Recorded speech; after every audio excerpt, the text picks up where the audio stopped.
Assalamualaikum warahmatullahi wabarakatuh. Pada hari ini, seperti biasanya Anda masih ditemani aku di sini, Hernawan Sahbin Sari Rais, di my YouTube channel, Timnas Reaction.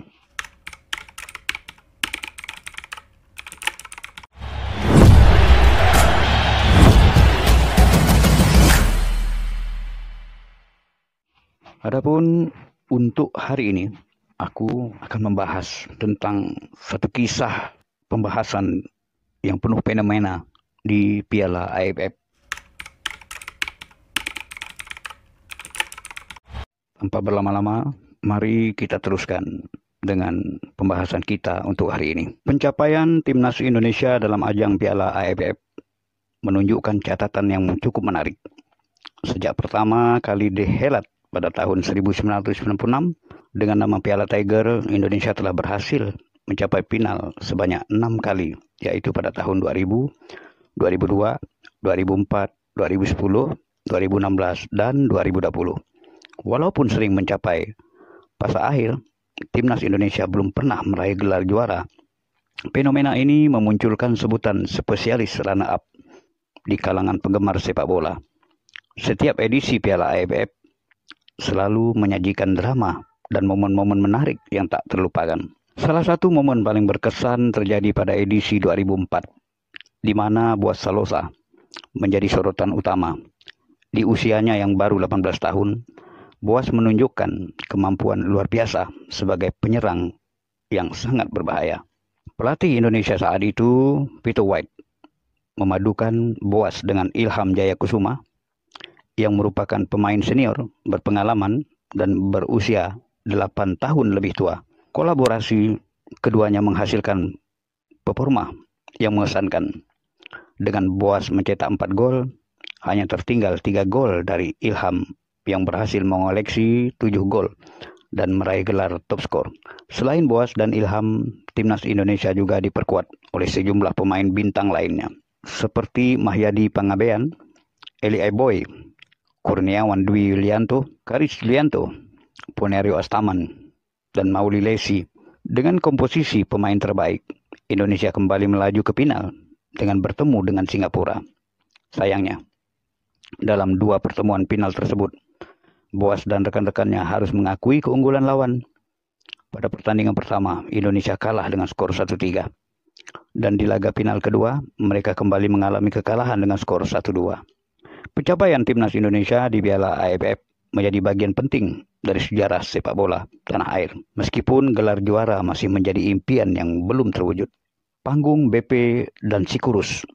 Pertandingan seru antara Kurniawan Dwi Yulianto dan Bambang Pamungkas menjadi sorotan utama dalam dunia sepak bola Indonesia. Kedua pemain ini dikenal sebagai legenda di lapangan hijau dengan prestasi yang mengesankan dan pengaruh yang besar terhadap perkembangan olahraga ini di tanah air. Kurniawan Dwi Yulianto yang dikenal dengan kecepatan dan ketajamannya dalam mencetak gol, memiliki karir yang gemilang baik di level klub maupun tim nasional. Sementara itu, Bambang Pamungkas dengan kemampuan teknik dan visi permainan yang luar biasa juga telah mencatatkan banyak prestasi, menjadikannya salah satu penyerang terbaik Indonesia. Pertarungan antara kedua bintang ini tidak hanya menarik perhatian penggemar sepak bola, tetapi juga menjadi momen bersejarah yang memperlihatkan bakat dan dedikasi mereka. Keduanya telah berkontribusi besar terhadap perkembangan sepak bola Indonesia, dan perbandingan antara keduanya selalu menjadi topik hangat di kalangan penggemar. Melihat perjalanan karir mereka, jelas bahwa Kurniawan dan Bambang bukan hanya sekedar pemain, tetapi juga ikon yang menginspirasi generasi muda untuk mengejar impian di dunia sepak bola. Dengan berbagai prestasi yang telah diraih, keduanya tetap menjadi panutan dan simbol kebangkitan sepak bola Indonesia. Piala AFF bukan hanya menjadi ajang bergengsi bagi tim nasional, tetapi juga merupakan momen spesial bagi para legenda sepak bola Indonesia. Di antara nama-nama besar tersebut, Kurniawan Dwi Yulianto dan Bambang Pamungkas menonjol sebagai 2 pemain yang telah mencatatkan prestasi luar biasa dalam sejarah turnamen ini. Kurniawan Dwi Yulianto telah berpartisipasi dalam 3 edisi Piala AFF yaitu pada tahun 1996, 1998, dan 2004. Dalam perjalanan karirnya, ia berhasil mencetak total 13 gol, menempatkannya di posisi atas daftar top skor sepanjang masa Piala AFF. Kemampuannya dalam mencetak gol menjadikannya salah satu sosok yang tak terlupakan dalam sejarah sepak bola Indonesia. Bambang Pamungkas juga mencatatkan prestasi gemilang dengan mengumpulkan 12 gol selama 6 kali. Keikutsertaannya di Piala AFF yang berlangsung pada tahun 2000, 2002, 2007, 2008, 2010, dan 2012. Sebagai mantan pemain Persija Jakarta, Bambang menjadi salah satu pemain Indonesia yang paling sering tampil di turnamen bergengsi ini, menjadikannya sebagai ikon sepak bola tanah air. Selain Kurniawan dan Bambang, ada juga nama Gendut Doni Kristiawan dan Budi Sudarsono yang patut diperhitungkan. Gendut Doni mencatatkan diri sebagai pencetak gol terbanyak Piala AFF tahun 2000 dengan total 5 gol.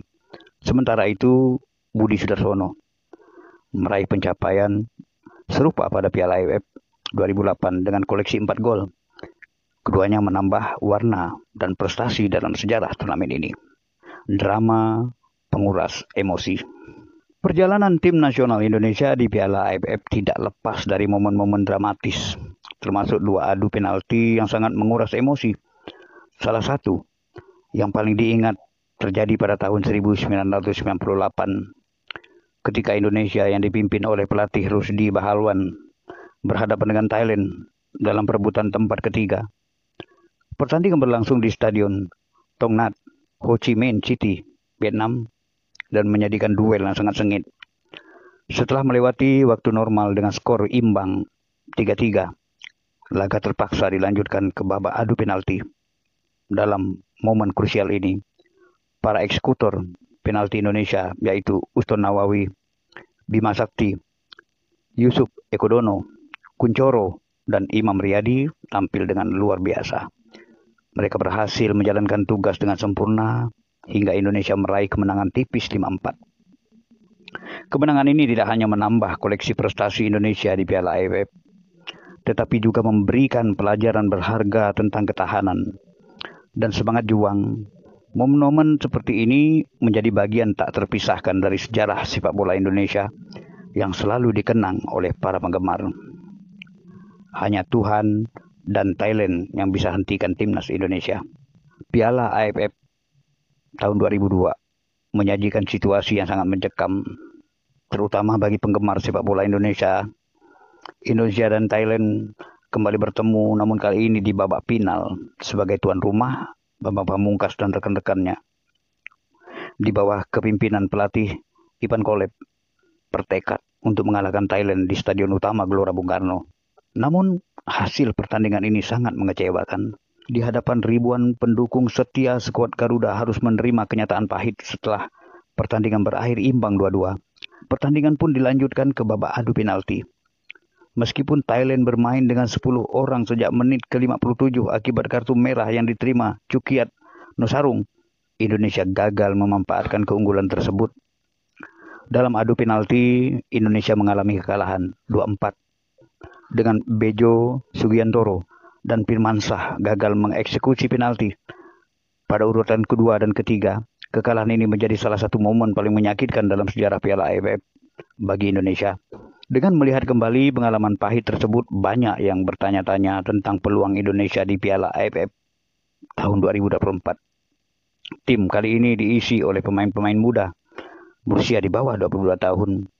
Apakah mereka mampu mengakhiri penantian meraih gelar juara di pentas Piala AFF? Mari kita saksikan perjalanan mereka yang sekarang sedang berlangsung.